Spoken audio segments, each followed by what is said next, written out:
Bonjour à tous, bienvenue sur les nouveaux chemins de la connaissance. Hey, you know what?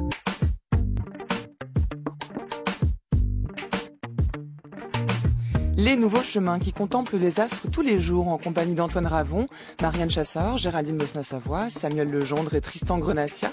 À la réalisation analytique cette semaine, Nicolas Berger. À la lecture catégorique, Jean-Louis Jacopin, avec aujourd'hui à la prise de son stellaire, Emmanuel Morse-Duncan.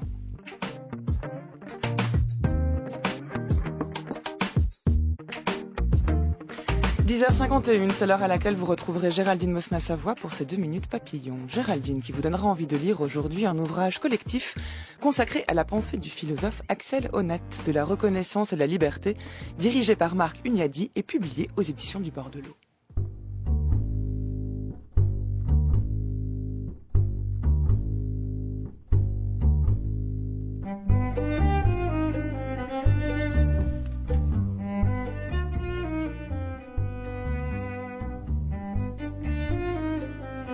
En 1653, Rembrandt peint Aristote contemplant le buste d'Homère. Habillé d'une tenue en velours noir recouverte de manches blanches et bouffantes, chapeau brodé au large bord, Aristote en costume de la Renaissance questionne en silence le buste sans regard du poète. Une main posée sur la hanche, l'autre sur les cheveux du génie de pierre, on ne sait d'où vient la lumière qui relie ces deux visages et plonge le regard mélancolique du philosophe dans une semi-obscurité éloquente. L'auteur de l'Iliade est mort depuis des siècles quand Aristote voit le jour, en 384 avant Jésus-Christ, de même que pour Rembrandt, ces deux hommes appartiennent au passé. Il peint le philosophe s'interrogeant sur le devenir de sa pensée. Homère n'est plus, mais ses écrits restent. Qu'en sera-t-il de ma philosophie, semble-t-il se demander, et de la pensée en général quand nous serons tous poussière ?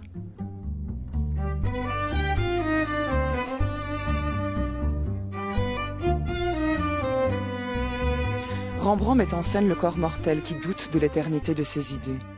Cette mélancolie clair-obscure est offerte à notre regard et se dissipe à l'instant où nous la faisons nôtre et posons à notre tour la question ultime: à quelle sphère, céleste et pourtant bien humaine, appartient cette pensée pour qu'elle puisse encore nous apprendre quelque chose aujourd'hui, nous donner à penser, à nous autres spectateurs du XXIe siècle? Cette sphère de la pensée, c'est celle de la philosophie, qui à travers l'histoire donne à chaque époque un sens nouveau aux questions vieilles comme le monde qui nous habitent quotidiennement.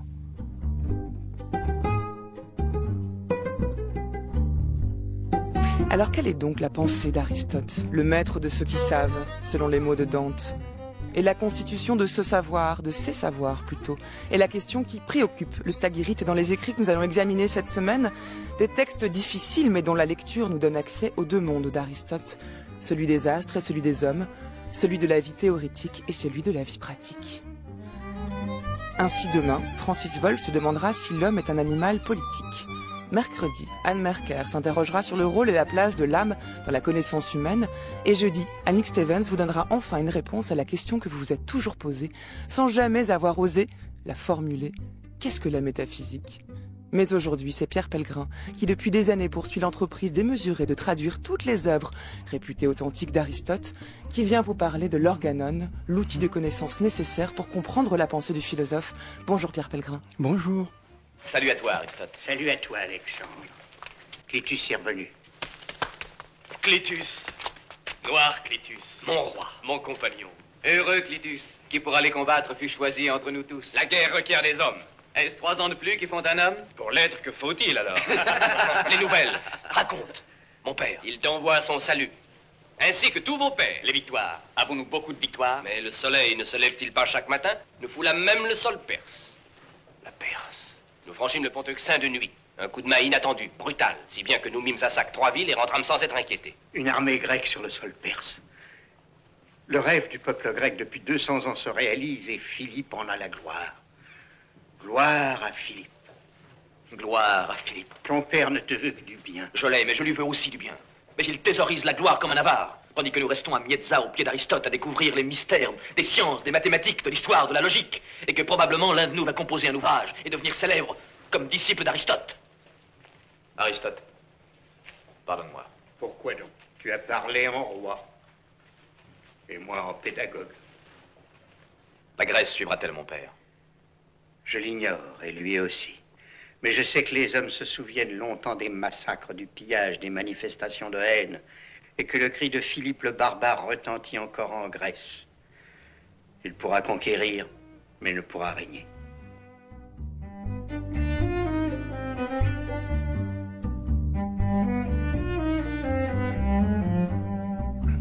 Pierre Pellegrin, dans Alexandre le Grand, le film de Robert Hossein qui date de 1955, Aristote est présenté comme une sorte de devin qui connaîtrait l'avenir.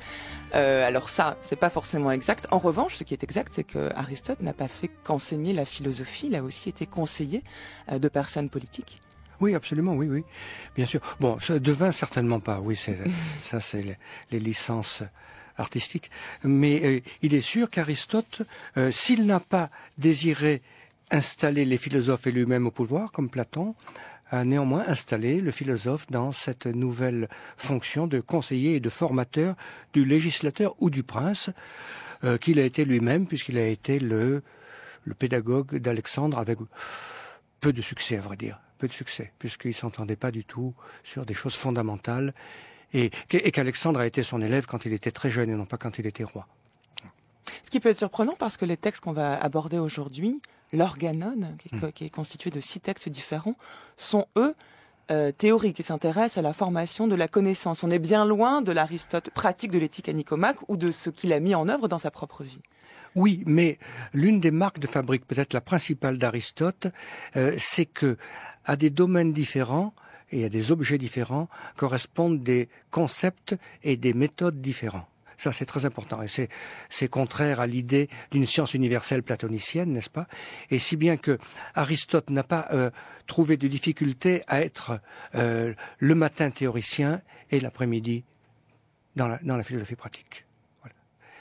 Par contre, l'Organon dont vous parlez, qui est... Alors, qu'est-ce que l'Organon? Dites-nous. Alors, l'Organon, c'est ce qu'on appelle la logique d'Aristote. C'est-à-dire, c'est un ensemble de 6 traités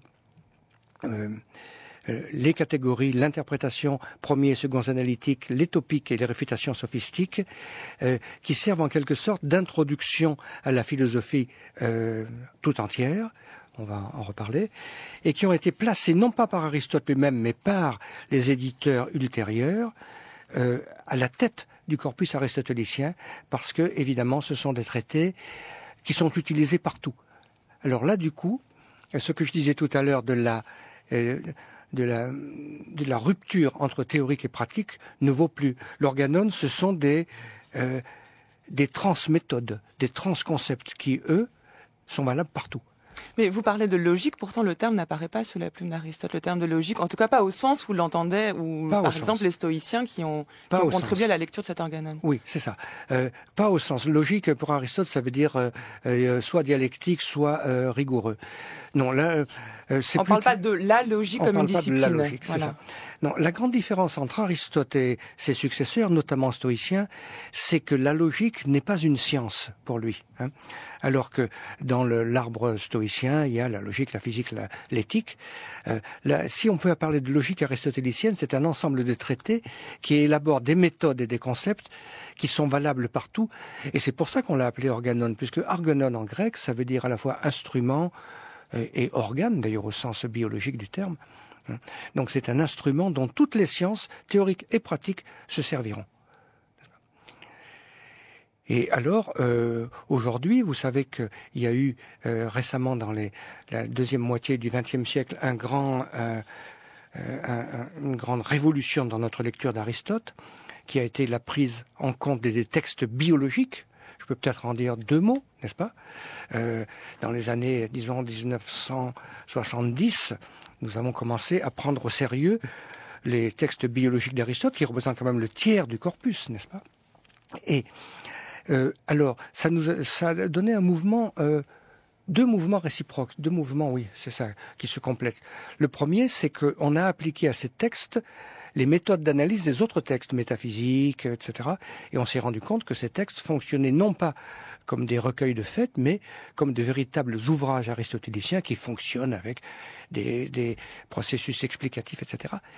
Et le deuxième mouvement est encore plus intéressant, c'est que on s'est rendu compte que la lecture de ces textes nous éclairait extraordinairement la lecture des textes physico-métaphysico-politiques. C'est-à-dire que maintenant, lire la métaphysique ou lire La génération à la corruption ou Le ciel, etc., sans connaître les traités biologiques, c'est presque mortel. Par exemple, comment comprendre la théorie aristotélicienne des causes, de la matière, de la puissance, etc., qui se développe dans la métaphysique, sans avoir lu La génération des animaux et le parti des animaux. Donc il y a eu ce mouvement. Notre lecture d'Aristote a été vraiment extrêmement transformée. Il y a eu un avant et un après. Et c'est ce que vous avez essayé de mettre en œuvre dans la publication de la traduction des textes connus d'Aristote, réputés authentiques. C'est votre expression qu'on trouve chez Flammarion, un énorme volume que j'ai sous les mains et qui paraît à peu près simultanément avec un ouvrage de la Pléiade, qui cette fois-ci est une édition publiée sous la direction de Richard Baudéus, qui sont deux exemples de travaux, enfin le vôtre et le sien, deux exemples de travaux contemporains de cette entreprise de traduction, de transmission d'Aristote aujourd'hui. Oui, c'est une bonne chose, ça paraît ensemble. Ça montre qu'Aristote est plus qu'à la mode, enfin, est resté le fondement de notre pensée. Finalement, Aristote est le philosophe le plus important de l'histoire de la philosophie, je veux dire, en termes de postérité, hein, et plus important que Platon, que Descartes. Et alors, tout à l'heure, vous m'avez trop accordé. Vous avez dit que j'avais traduit tout. Non, Dieu merci, on est toute une bande à avoir traduit ça. J'en ai traduit beaucoup, mais enfin, je veux dire, qui peut faire ça à part Barthélemy Saint-Hilaire et Tricot? Aujourd'hui, on peut plus le traduire à Aristote. Mais en tout cas, dans mon équipe, il y a justement en majorité des gens. Il y a d'abord Richard Baudéus qui est, oui, et il y a en majorité des gens qui sont postérieurs au tournant biologique. Ça, c'est très net. Et ça se sent. Et alors nous avons gardé, contrairement à la Pléiade, nous avons gardé l'ordre traditionnel, dont il faudra dire un mot, du corpus aristotélicien. Alors, on va écouter tout de suite un des textes, l'Organon. Donc, vous l'avez dit, est composé de 6 textes d'Aristote, qui sont difficiles à lire, disons-le tout de suite. On ne sait pas trop, si on n'a aucune connaissance d'Aristote, on ne sait pas où il va dans ces textes-là. On va quand même en écouter un extrait. C'est un extrait des Seconds Analytiques, le livre 1, chapitre 2, dans lequel Aristote définit ce qu'est la connaissance scientifique. Écoutons-le, c'est interprété par le comédien Jean-Louis Jacopin. Nous pensons connaître scientifiquement chaque chose au sens absolu, et non pas à la manière sophistique par accident, lorsque nous pensons connaître la cause du fait de laquelle la chose est, savoir que c'est bien la cause de la chose, et que cette chose ne peut pas être autrement qu'elle n'est. Il est donc clair que le savoir scientifique est quelque chose de cette sorte. Mais nous disons aussi que connaître scientifiquement, c'est savoir par démonstration. J'appelle démonstration un syllogisme scientifique, et j'appelle scientifique un syllogisme dont la possession fait que nous avons un savoir scientifique. Si donc le savoir scientifique est bien ce que nous avons posé, il est nécessaire aussi que la science démonstrative procède de choses vraies, premières, immédiates, plus connues que la conclusion, antérieure à elle et cause de la conclusion. De cette manière, en effet, on aura aussi les principes appropriés à ce qui est prouvé. En effet, un syllogisme sera aussi possible sans ses propriétés, mais ce ne sera pas une démonstration, car il ne produira pas de science.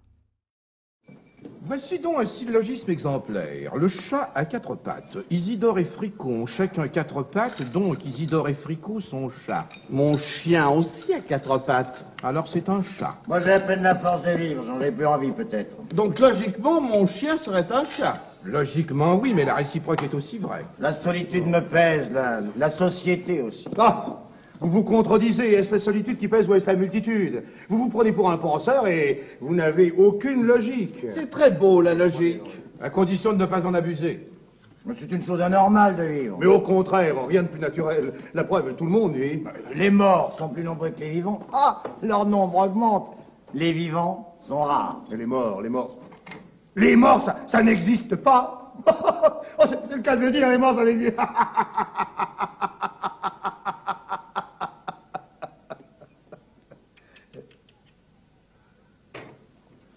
Alors, cela aussi vous pèse. Hein. Comment peuvent peser des choses qui n'existent pas? Je me demande moi-même si j'existe. Vous n'existez pas, mon cher, parce que vous ne pensez pas. Pensez et vous serez.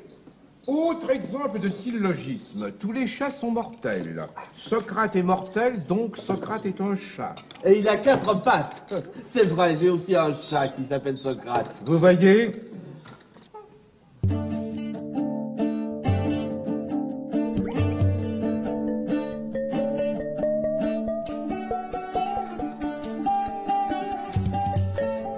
France Culture. Les nouveaux chemins de la connaissance. Adèle Vendrette.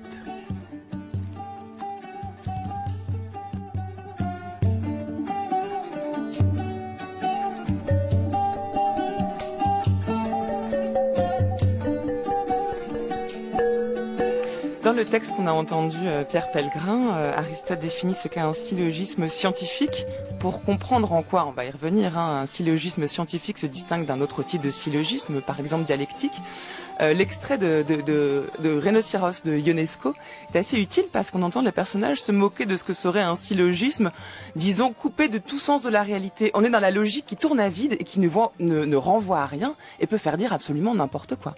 Oui, mais les exemples de Ionesco sont surtout des exemples de syllogisme non valides.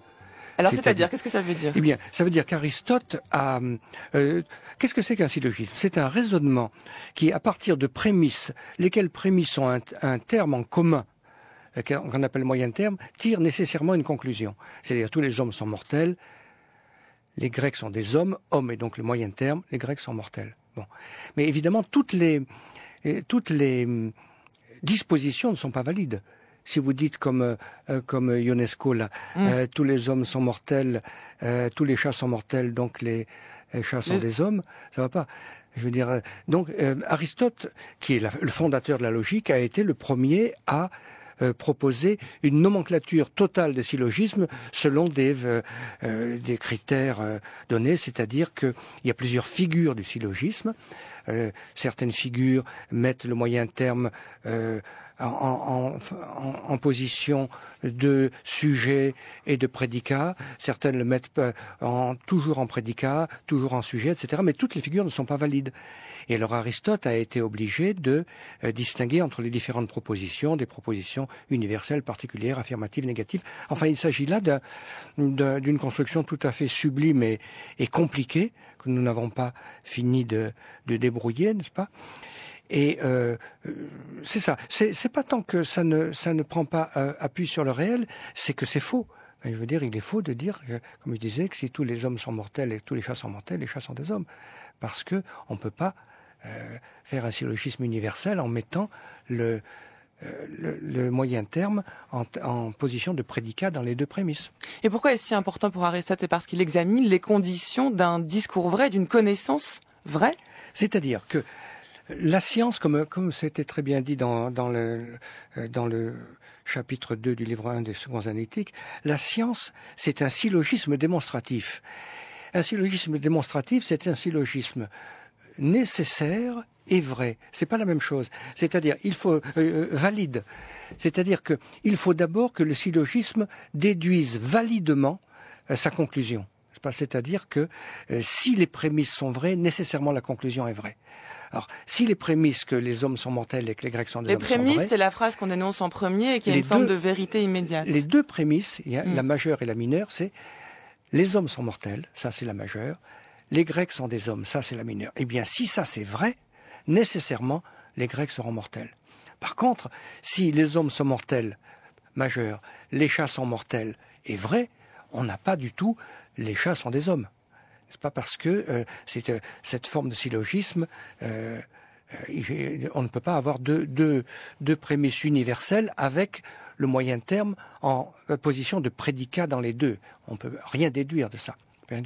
Donc la première chose pour la science, c'est d'avoir des figures valides du syllogisme. Valides, c'est-à-dire que ce soit logiquement impeccable. La deuxième condition, comme le disait le texte, c'est que les prémices soient vraies. C'est que les prémices soient vraies. Autrement, nous avons un syllogisme non pas scientifique, mais dialectique. Les prémices vraies, ce sont des prémices qui sont antérieures à la conclusion, qui sont cause de la conclusion, et qui, par une autre procédure que le syllogisme, ont été établies comme vraies. Et ça, c'est très important, à savoir que la science d'Aristote ne se fonde pas elle-même. Le syllogisme ne se fonde pas lui-même. Il faut faire appel à d'autres procédés, d'autres processus pour établir fermement les prémices d'un syllogisme scientifique. C'est-à-dire que le caractère de la vérité n'est pas simplement logique, mais doit avoir une forme de référence, comme on le nommait, au monde extérieur pour juger de la validité et de la vérité d'une prémisse. Absolument. Et ça a été une grandeur et une misère de la philosophie d'Aristote que de faire reposer le syllogisme scientifique, notamment tel qu'il se déploie en sciences naturelles sur des prémices qui ont été établies par induction à partir de la perception sensible. Ce que je disais tout à l'heure à propos du tournant biologique n'est pas gratuit pour ce qu'on a à dire aujourd'hui, à savoir que grâce à la lecture sérieuse des ouvrages biologiques, on a vu vraiment le syllogisme à l'œuvre, ce qu'on n'avait pas vu avant dans les ouvrages scientifiques d'Aristote. Et on se rend compte qu'il déduit effectivement des caractères, on donnera des exemples tout à l'heure si vous voulez, mais à partir de prémices qui, eux, sont établies non pas syllogistiquement, mais d'une autre manière. Comment caractériser la spécificité de la connaissance scientifique? Parce que vous dites depuis le début que cette connaissance est scientifique. Comment est-ce qu'il faut comprendre le terme de scientifique ici? Bon, scientifique, science et épistémé. Vous savez, est-ce qu'il faut traduire science? Je ne sais pas, c'est un peu oui, plutôt homonyme que synonyme. La connaissance scientifique, c'est celle qui, à partir de prémices données et établies non syllogistiquement, déduit nécessairement des conclusions dont les prémices sont la cause. Vous voulez que je vous donne un exemple, si vous voulez? Eh bien, à partir du moment où on sait que le sang est chaud et qu'il faut que les animaux qui ont du sang refroidissent leur organisme d'une certaine manière, eh bien, il est nécessaire que des processus vitaux soient prévus à cet effet. Et par exemple, il est nécessaire que les poumons, vous savez qu'Aristote croyait, n'avait pas vu la différence entre sang veineux et sang artériel, enfin pas tout à fait, et il pensait que les poumons servaient à refroidir le sang, à refroidir le sang de l'organisme. Bon, eh bien, il est nécessaire que un processus comme celui du poumon ou des branchies chez les entre en jeu pour refroidir le sang, n'est-ce pas? C'est pourquoi tous les animaux sanguins ont des poumons. Et ça s'établit à partir de prémices qui n'ont pas été établies syllogistiquement, mais de manière empirique et inductive, à savoir on voit que tous les animaux sanguins ont une chaleur interne qu'il leur faut refroidir. Une autre spécificité quand même avant d'arriver à un second texte, Pierre Pellegrin, que pointe Aristote dans le texte qu'on a entendu, c'est quand même l'importance de la démonstration. Il dit qu'il appelle démonstration un syllogisme scientifique, et j'appelle scientifique, dit-il, un syllogisme dont la possession fait que nous avons un savoir scientifique, ce qui paraît un peu redondant. Mais le terme de démonstration ici est très important. Oui, c'est ça. La démonstration, c'est le syllogisme valide qui s'appuie sur des prémices vraies. Voilà, c'est ça la démonstration. Non, c'est pas redondant parce que comme en français ou en anglais, la science, ça désigne deux choses. En grec, ça désigne d'une part un corps de propositions logiquement déduites les unes des autres, et ça désigne aussi l'état du sujet qu'il connaît. C'est-à-dire, vous avez la science. Alors ça, c'est très important. Oui. Là, voilà, la science chez Aristote désigne aussi la disposition de l'esprit qui va connaître. C'est pas une discipline à part. Oui, mais nous aussi. Quand on dit il a la science, il possède la science, après tout, nous aussi, j'ai la science infuse, ou bien c'est une disposition du sujet qu'il connaît, oui. Aussi. Moins en français qu'en grec. Hein. À tel point qu'Aristote en fait une vertu intellectuelle de la science. Donc la science, c'est à la fois un système de propositions, indépendant du sujet, et puis l'état du sujet qui connaît ses propositions. Oui, c'est ça, oui. Il faut comprendre quand même que dans ces textes-là, Aristote prend une grande distance avec les textes de Platon sur l'origine de la connaissance. Il apporte une réponse directe au Ménon de Platon, dans lequel Socrate dit bien qu'on ne peut pas savoir d'où viennent les choses, quelle est l'origine de la connaissance. Aristote, lui, notamment au sein d'un texte qu'on va entendre ensuite, le fameux texte, fameux quand on a fait les études de philosophie, on parle souvent du 2.19, hein, le chapitre 19 du deuxième livre des Secondes Analytiques, dans lequel Aristote montre bien que la connaissance naît de la perception et d'une certaine persistance de la perception. Ici, c'est quand même radicalement nouveau par rapport à l'héritage platonicien de la théorie de la connaissance. C'est entièrement anti-platonicien. Alors, Aristote prend au sérieux le problème du Ménon de Platon. C'est-à-dire que comment se fait-il que le petit esclave qui n'a jamais été instruit en mathématiques arrive quand même de manière maladroite, mais finalement un peu guidée vraie, à déduire le théorème de Pythagore? Il faut bien qu'il ait eu cette connaissance préalablement. Alors Platon propose l'idée, y croit-il ou pas, c'est une autre affaire, de la transmigration des âmes, son âme ayant contemplé ses vérités, etc. La réponse d'Aristote est tout autre, à savoir que cette connaissance préalable à partir de laquelle nous déduisons les syllogismes scientifiques, nous l'apprenons, mais nous l'apprenons de cette faculté biologique qu'est la perception. Et grâce à la perception emmanchée, si on peut dire, sur la mémoire, nous arrivons à former petit à petit des concepts, lesquels concepts, par un processus d'induction, arrivent à une généralité suffisante pour nous servir de principe des sciences. Ça, c'est une perspective complètement différente. Et c'est une perspective qui a été une incitation à la recherche scientifique avant d'y être un frein. Et on pourra revenir là-dessus si vous voulez.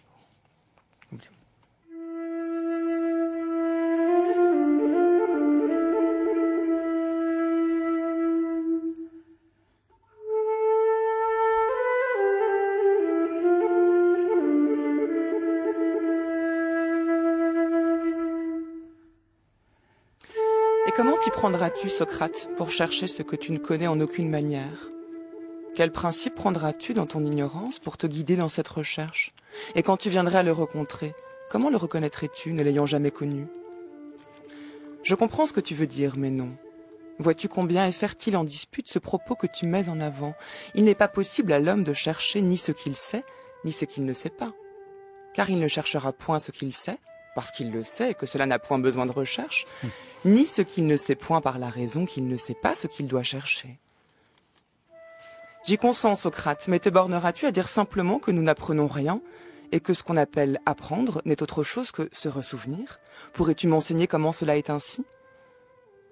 Tu me demandes si je puis t'enseigner dans le temps même que je soutiens qu'on n'apprend rien et qu'on ne fait que se ressouvenir afin de me faire tomber sur le champ en contradiction avec moi-même. Cela n'est point aisé, mais en ta faveur je ferai tous mes efforts. Appelle-moi quelqu'un de ces nombreux esclaves qui sont à ta suite, celui que tu voudras, afin que je te fasse voir sur lui ce que tu souhaites.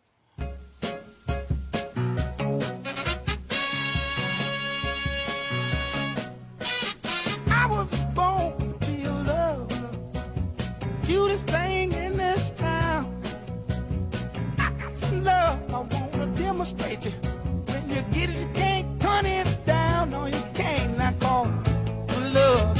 My occupation, I wanna shoot you little inspiration. Let me give you a little demonstration. I wanna give you a good demonstration.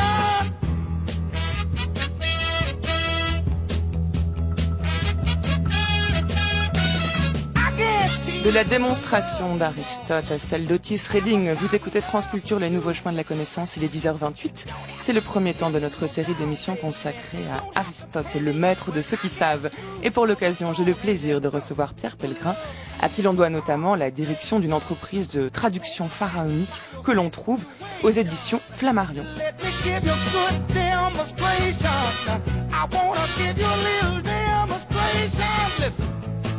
I'm gonna just rock you and reel you, mama. I'm gonna give you one good old feeling now. Don't you place your mind over matter. Here's my love on a silver platter. Yes, it is not. I was born to be a lover. Disappointment I don't do. I'm the best thing in town, girl. I wanna demonstrate my love to you. Yes, I do. Now call for love is the art.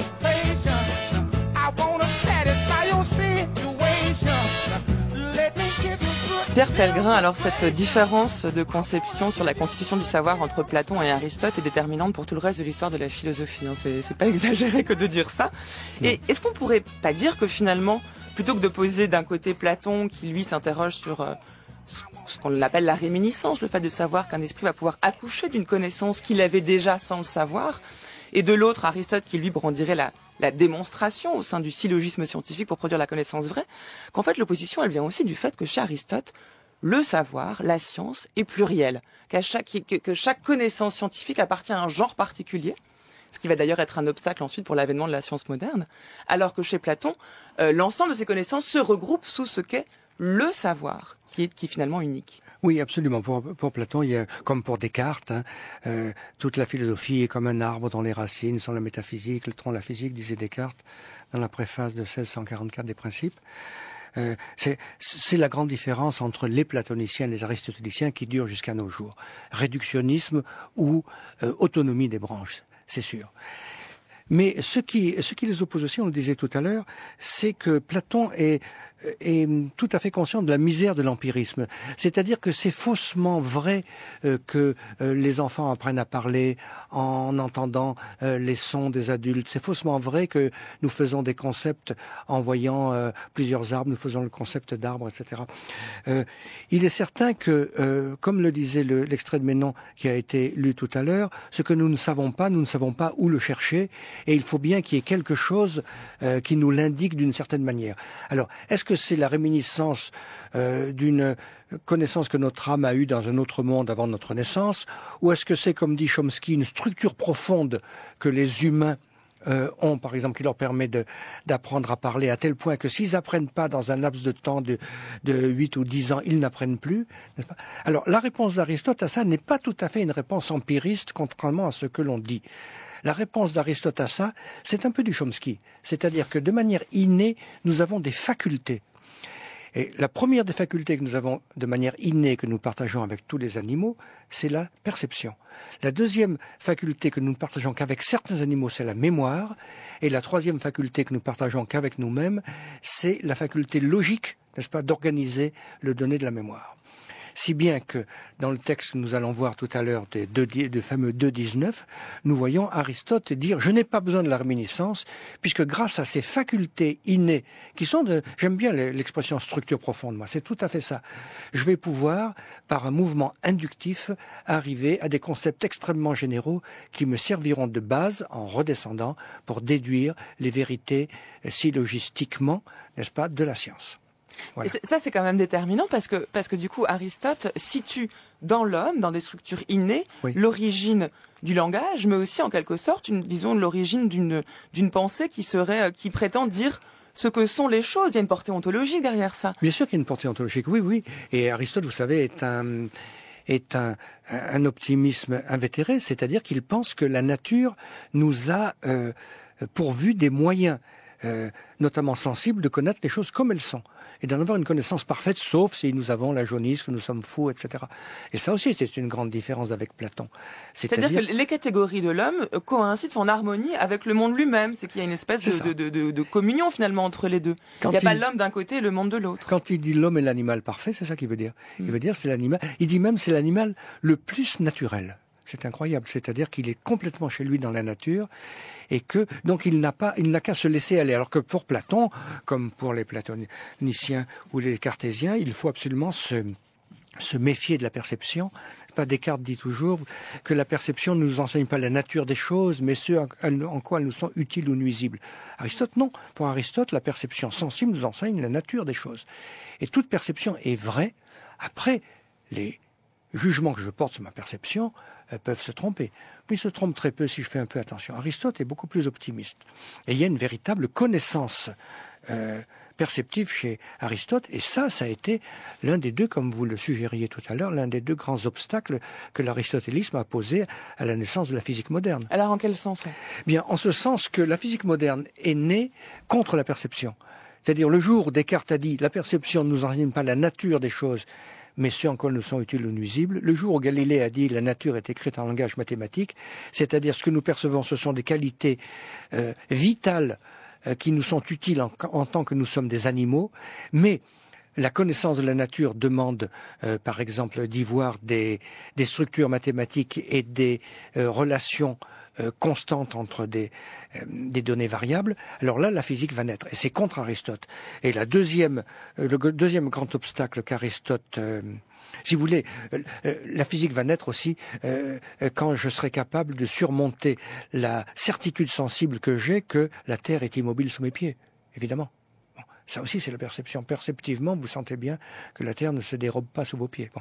Et le deuxième obstacle que vous avez indiqué tout à l'heure, c'est qu'Aristote ne veut pas que les sciences différentes collaborent d'une certaine manière, que ce qui est arithmétique est arithmétique, ce qui est géométrique est géométrique, et qu'évidemment, la science moderne est née quand la physique a collaboré étroitement avec la mathématique.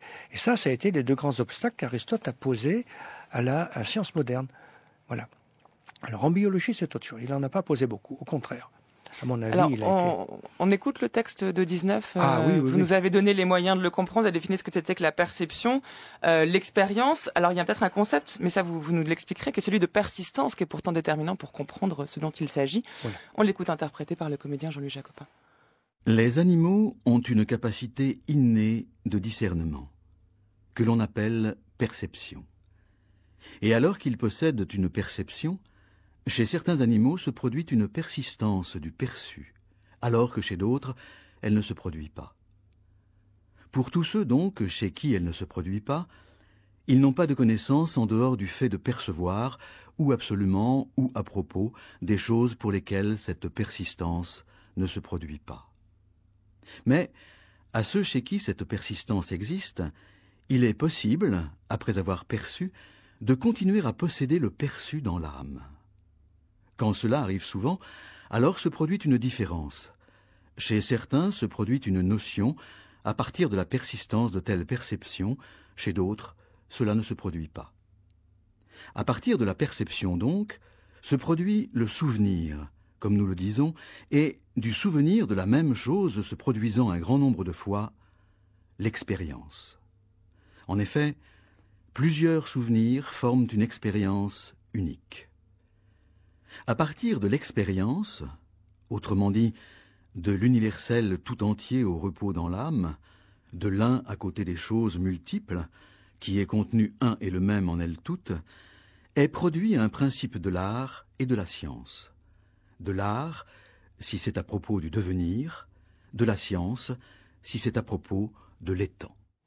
À la question « L'origine de notre connaissance se trouve-t-elle dans la perception ?», Aristote répond oui. Contre Platon, nous l'avons vu, c'est à Pierre Pellegrin. En revanche, comment fait-il pour passer, disons, du constat de l'expérience que fait l'animal connaissant à celui de l'universel? Comment fait-il pour qualifier une expérience qui, pour nous, est considérée comme étant subjective, comme étant le lieu d'une universalité? Eh bien, encore une fois, comme je le disais tout à l'heure, en attribuant des facultés différentes aux différents animaux. Je suis extrêmement sensible à cette espèce d'échelle des bestiaux là, qui certains perçoivent et ça suffit. Par exemple, les abeilles. Certains se remémorent, les chiens. Mais ceux qui arrivent à trouver l'un et l'universel dans une famille de perception, n'est-ce pas, arrive à l'expérience, laquelle est l'empeiria, laquelle est la porte ouverte à la science et l'art. Et ça, seuls les humains le font, parce qu'il faut une capacité logique que seuls ils ont comme faculté innée. Ça revient presque à Platon quand même, d'une certaine manière. Il faut bien préjuger, il faut bien supposer, postuler, voilà le mot que je cherchais, il faut bien postuler que nous avons ça avant. N'est-ce pas, que ça ne vient pas automatiquement du perçu. Il faut que nous ayons des facultés. Platon dit ça venait avant parce que l'âme avait contemplé avant les vérités.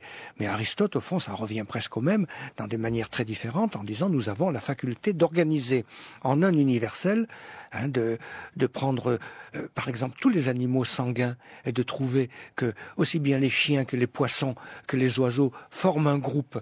Je veux dire, il faut de grandes capacités logiques pour ça, c'est-à-dire déterminer que le sang, c'est tellement fondamental qu'on peut les mettre dans une même classe. Après, on fera des sous-classes. Il y en a qui font des œufs, il y en a qui font des petits vivants, bon, etc. Vous voyez. Mais ça, c'est à partir de la perception sensible des individuels. Parce que je vous rappelle que pour Aristote, la perception est toujours perception de l'individuel. Oui, mais alors ça, comment ça fonctionne? Est-ce que vous avez dit d'un côté qu'il y avait chez l'homme, enfin l'animal homme, chez Aristote, une forme de structure innée qui lui permet justement d'appréhender le donné, on va dire, en termes de catégories logiques. Et de l'autre, on a l'impression que c'est l'induction, c'est-à-dire que ça part de l'expérience pour ensuite être assimilé à une certaine catégorie. Donc d'où viennent ces principes et qu'est-ce qui est premier? La perception ou la structure universelle de l'esprit? Les deux, on est obligé de se poser la question. On est obligé de se poser la question. Comme Platon, c'est une question auquel personne ne peut répondre. Toutes les philosophies se heurtent à cela, à la question de l'origine. Il est certain que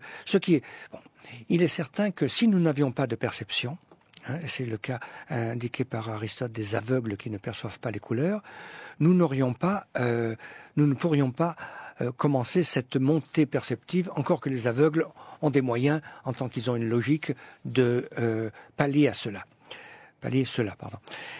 Mais il est évident aussi que sans cette... Vous savez, c'est du Kant, c'est-à-dire c'est un peu du Kant, c'est-à-dire que sans perception, notre faculté ou notre structure profonde serait aveugle, et puis effectivement sans faculté profonde, notre perception serait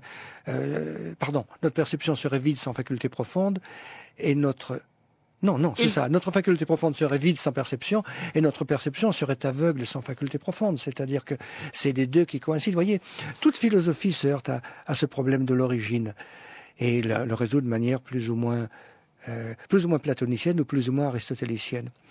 Finalement, Kant est plus aristotélicien qu'on le dit généralement. Un truc qui impressionne pas mal les voyants, c'est que lorsque je longe une rue, je ne me cogne jamais dans une voiture, je traverse toujours entre deux voitures. J'ai un sens de la masse qui me permet d'appréhender, de savoir s'il y a une voiture garée ou non. Et ça, c'est quelque chose que les aveugles de naissance développent de manière privilégiée par rapport aux aveugles tardifs. Je crois qu'on peut se représenter, disons, l'espace, les volumes, tout ça. Il y a une question d'échelle. Tant que c'est une échelle à peu près proportionnée aux dimensions de l'individu, quoi, je veux dire, on arrive. Mais alors, quand c'est immense, non. Par exemple, je cite toujours cet exemple, c'est que j'ai visité peut-être des dizaines d'églises ou de cathédrales, mais comme c'est trop grand, on entre là-dedans, on nous dit ça c'est la nef, ça a telle forme, ça c'est le transept, etc. Ça ne me parlait pas. Est-ce que quand j'ai compris, je n'ai compris ce qu'était une église, une cathédrale, que quand j'ai touché la maquette, par exemple, de la cathédrale de Bristol, je la visitais, puis il y avait la maquette, et là c'était plus concret pour moi. Parce qu'autrement, l'histoire de coupole, de voûte et tout ça, non, on ne perçoit pas. Il faut qu'on touche un modèle réduit pour en avoir une idée.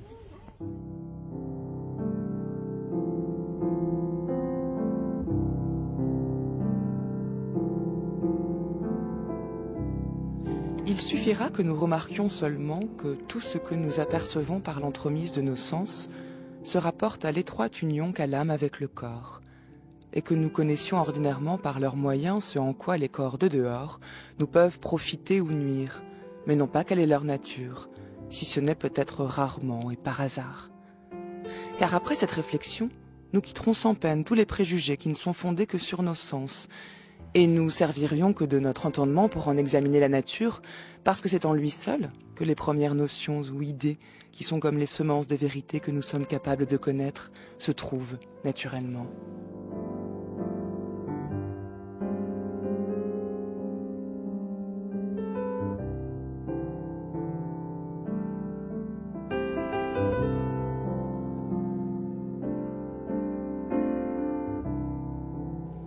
Voilà deux objections à Aristote, Pierre Pellegrin. D'abord, le problème qu'il évoque lui-même, d'ailleurs, mais vous allez me dire comment il le résout peut-être, des aveugles. Si la science est basée sur la perception, alors est-ce que ça veut dire qu'un aveugle, qui donc n'a pas accès à la perception visuelle, ne peut pas former une connaissance, disons, scientifique ? Mais ce sera plus difficile. Dieu merci, il pourra s'aider de compatriotes humains, et c'est là que la faculté logique, qui est aussi une faculté, une structure de notre structure profonde, va l'aider, n'est-ce pas? Mais tout seul, il est évident qu'il lui manquera beaucoup de choses. Vous savez, Aristote dit que quand on n'a pas de connaissance perceptive d'une classe d'objets, par exemple, si on ne sait rien des autruches, eh bien, la branche de l'ornithologie qui concerne les autruches nous est étrangère. On ne peut pas l'apprendre de manière logique. Donc l'aveugle pourra quand même suppléer son absence de connaissance directe grâce au dialogue philosophique avec ses compagnons philosophes qui lui diront ce que sont les couleurs, qui par l'analogie, par exemple, entre la vision et le toucher, lui indiqueront qu'il y a différentes couleurs, etc. Mais effectivement, c'est un handicap. Tous ces textes nous montrent que pour Aristote, contrairement à Platon et à Descartes, il n'y a pas de coupure entre l'homme animal et l'homme savant. Et il nous montre aussi quand même, et c'est le sens de l'extrait de Descartes que j'ai lu des principes de la philosophie, que cet optimisme dont vous parlez a quand même un postulat de base, effectivement, qui est que nos sens ne sont pas trompeurs. Descartes, dans son texte, dit bien que les sens sont là pour nous indiquer si telle chose nous est utile ou bien nous nuit, mais ne nous renseigne pas sur la nature de la chose. Aristote pense exactement l'inverse. Ah, pense l'inverse, oui. Les sens nous donnent... Ou alors, il faut désespérer de la nature. La nature nous a donné les sens qui nous renseignent sur ce que sont les choses, et à partir de cette perception sensible, possible, eh bien, on arrive à élaborer des notions, comme il disait dans le texte de 19, une expérience, etc. Là, il y a deux manières de faire de la philosophie. Mais en quoi est-ce que pour Aristote, ça ne fragilise pas son édifice logique et scientifique qu'est le syllogisme? Parce que une chose est de dire que l'essence nous donne accès au monde tel qu'il est, une forme de vérité ontologique. Une autre est d'accepter, d'intégrer en son sein, au sein du raisonnement scientifique, un donné qui n'est pas du tout de l'ordre de la démonstration, de la preuve, ces espèces de principes premiers auxquels on n'a pas accès. Oui, mais je crois qu'il y a aussi chez Aristote le mouvement inverse, à savoir un mouvement de vérification.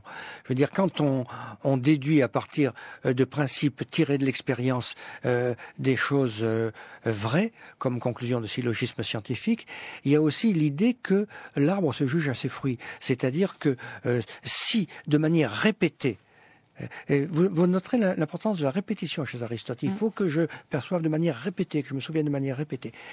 Si de manière répétée, mais c'est quand même de la science ça, si de manière répétée, je déduis des choses qui s'avèrent coïncider avec l'expérience que nous faisons, alors nous pourrons faire confiance il y a une sorte de feedback, nous pourrons faire confiance à la procédure qui m'a permis d'acquérir ces principes. Mais enfin bon, aucune méthode n'est parfaite. Il est sûr que se méfier totalement de la perception, c'est aussi un obstacle à la science. Il faut bien, nous sommes des animaux percevants. Mais c'est sûr qu'il y a là une faiblesse historique de la part d'Aristote, qui est compensée par des forces historiques dont d'autres parleront pendant la semaine, n'est-ce pas? Est-ce que ça veut dire que du coup, d'un point de vue purement scientifique, ce que dit Aristote n'est plus du tout valable aujourd'hui? En physique, la physique d'Aristote est pratiquement plus valable, mais vous savez que pour Aristote, la physique, c'est la science des êtres qui ont en eux-mêmes le principe de leur mouvement, si bien que la physique, la branche principale de la physique, c'est la biologie.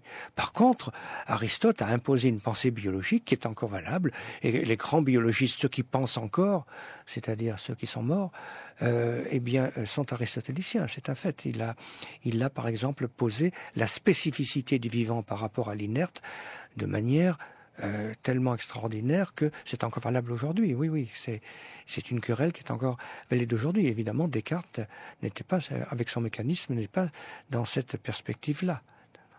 Et donc, d'après vous, il y a vraiment deux branches de la philosophie, de manières différentes de philosopher, de proposer une philosophie de la connaissance. D'un côté, l'empirisme d'Aristote avec les limites scientifiques que l'on connaît, et de l'autre, l'approche platonicienne, ce serait ça? Oui. Vous savez, Coleridge disait, je le dis dans ma préface là, tout homme est soit platonicien, soit aristotélicien, et ça c'est vrai.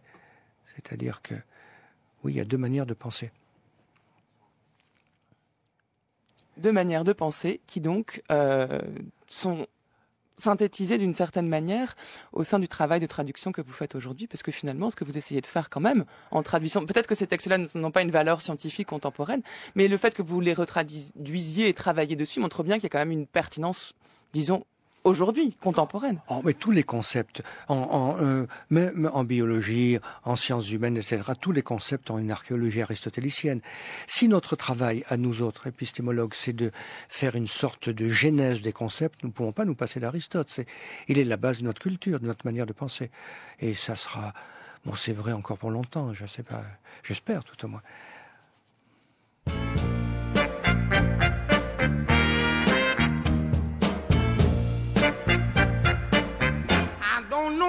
About my history, don't know much about biology, don't know much about the science book, don't know much about the French too. All I do know is I love you, and I wonder if you love me too. Ooh, what a wonderful world this could be. Merci beaucoup Pierre Pellegrin d'être venu nous parler d'Aristote aujourd'hui. Mais c'est moi qui vous remercie. Et du difficile organon. Alors je renvoie les auditeurs à l'ouvrage énorme que j'ai sous les yeux, dans les mains, là, Aristote, donc les œuvres complètes traduites sous votre direction, qu'on trouve chez Flammarion. On y trouve absolument tous les textes authentiques, enfin jugés comme étant authentiques d'Aristote. Donc c'est un trésor pour quiconque veut s'intéresser à Aristote et travailler sur ces textes-là. Je signale également que les éditions de la bibliothèque de la Pléiade proposent aussi la traduction des œuvres d'Aristote, éthique, politique, rhétorique, poétique, métaphysique, publiées sous la direction de Richard Bodéus, dont on trouve quelques textes dans votre livre également, Pierre Pellegrin. Et je renvoie aussi à la lecture de l'ouvrage que vous avez écrit avec Michel Crubellier, Aristote, le philosophe et les savoirs. On aura compris à l'issue de cette émission que le pluriel est important. Much about the history that go back. Don't know much about biology. I don't know much about the science book that. Don't know much about the good French I took. But I do know. Après l'Aristote théoricien qui s'intéresse aux conditions de la connaissance scientifique, demain nous nous intéresserons à l'Aristote, disons, plus politique en tout cas, qui philosophe sur la politique, à savoir, on se demandera si l'homme est un animal politique, en compagnie du philosophe Francis Wolff.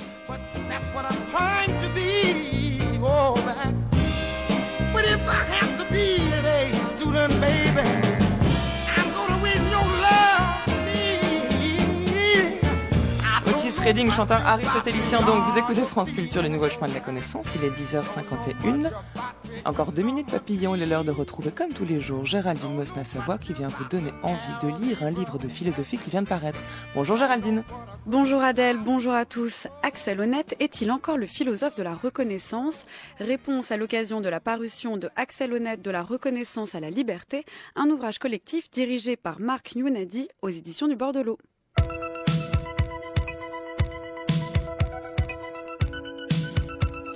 Les œuvres des philosophes sont comme celles des peintres, faites d'époques et de périodes. Comme il existe la période bleue chez Picasso, il existe par exemple de Wittgenstein ou de Hegel. Et ce serait la même chose pour l'œuvre du philosophe Axel Honneth. Il y aurait d'abord dans sa pensée le moment consacré à la reconnaissance, depuis son premier ouvrage paru en 1992, La lutte pour la reconnaissance, et celui aujourd'hui consacré à la liberté. Et c'est précisément ce tournant philosophique que cet ouvrage paru aux éditions du Bord de l'Eau a pour but d'interroger. Toutefois, cet ouvrage a ceci de plus qu'il montre que ce glissement chez Axel Honneth, de la reconnaissance qui prend la souffrance des individus comme base empirique de sa pensée à la liberté comme affirmation philosophique, a lieu en ce moment même. À la différence de Wittgenstein, Hegel ou Picasso, le dernier livre d'Axel Honneth, Le droit de la liberté, et qui marque véritablement ce tournant dans sa pensée, ne paraîtra en France qu'en janvier 2015. Nous assistons donc à cette évolution en actes, et non seulement cet ouvrage en est le témoin, mais Axel Honneth lui-même s'en fait le spectateur engagé. En effet, les 8 contributions de cet ouvrage, qui sont le fruit d'une journée d'études organisée à l'Université catholique de Louvain en mars 2012, sont toutes suivies des réponses d'Honneth, et il propose lui-même à la fin de l'ouvrage une analyse de son propre tournant. Comment comprend-il alors ce passage de la reconnaissance à la liberté dans son œuvre ? Est-ce une rupture ou une évolution ? L'exploration de la liberté ne serait-elle pas en fait l'approfondissement de sa théorie de la reconnaissance et donc la contribution à sa philosophie de l'identité ? Eh bien, c'est l'objet de cet ouvrage dont je rappelle le titre, Axel Honneth de la reconnaissance à la liberté, et c'est paru aux éditions du Bord de l'Eau. Merci Géraldine de nous parler d'Axel Honneth, c'est un philosophe dont on parle trop peu, en tout cas au Nouveau Chemin. Il va falloir qu'on y remédie d'ici peu. Les Nouveaux Chemins en tout cas touchent à leur fin pour aujourd'hui, mais pas d'inquiétude, on se retrouvera demain pour la suite de cette série d'émissions consacrée à Aristote. Je l'ai dit tout à l'heure, demain je recevrai Francis Wolff qui viendra vous parler des politiques d'Aristote en posant cette question, l'homme est-il un animal politique ? D'ici là, si vous souhaitez réécouter cette émission, c'est possible en vous rendant sur le site de France Culture à la page des Nouveaux Chemins.